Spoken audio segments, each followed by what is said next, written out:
To understand your enemy, you must listen to what they say when they believe no one is listening. During the Second World War, the German Wehrmacht long viewed itself as the master of modern warfare. Its officer corps, shaped by Prussian tradition, regarded the Americans with curiosity and contempt, seeing them as a mongrel society incapable of producing true warriors. But by 1943 to 1944, that arrogance began to crumble. On the battlefields of North Africa, Sicily, Italy, and France, German forces encountered a new generation of American commanders. Aggressive, adaptive, and deeply dangerous. This script ranks the American generals the Germans feared most, not through Allied praise, but through German memoirs, captured documents, and post-war interrogations. The criteria are simple: direct fear on the battlefield, strategic respect, and the level of doctrinal threat each commander posed. At the strategic level, Dwight D. Eisenhower stood above all others. The German high command feared him not as a battlefield tactician, but as the architect of their destruction, the man who coordinated the full industrial power of the Allies and orchestrated the largest invasion in history. Yet Eisenhower stands outside this ranking. He was not a field commander causing immediate fear at the front, but the grand strategist shaping the entire war.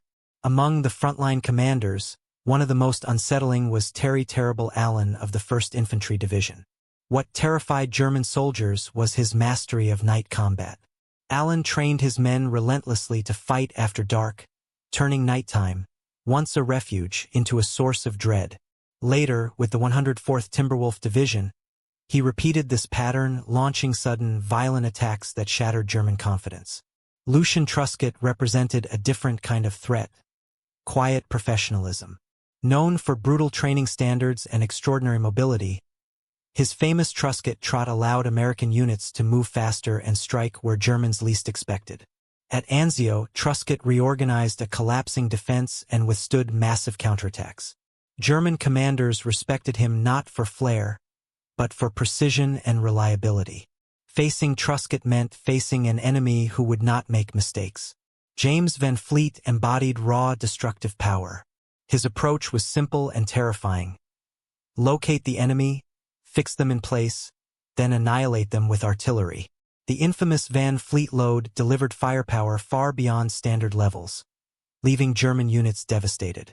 While Germans often criticized American infantry tactics, they deeply feared American artillery, and Van Fleet was its most ruthless practitioner. Fear also came from the skies.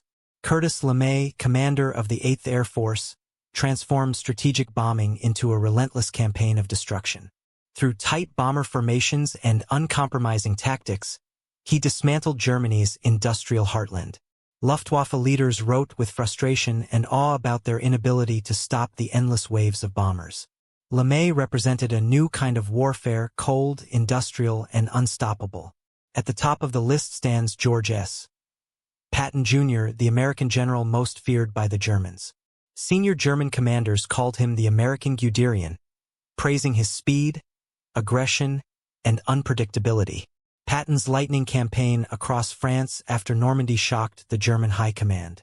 His forces attacked day and night, constantly flanking, encircling, and destroying units before defenses could form. German respect for Patton ran so deep that the Allies used his reputation as the cornerstone of the D-Day deception plan. Terry Allen, Lucian Truscott, James Van Fleet, Curtis LeMay, and George Patton each represented a deadly aspect of modern mechanized warfare. They were not merely commanders, but innovators and warriors who earned something far more rare than victory: the fear and respect of the Wehrmacht.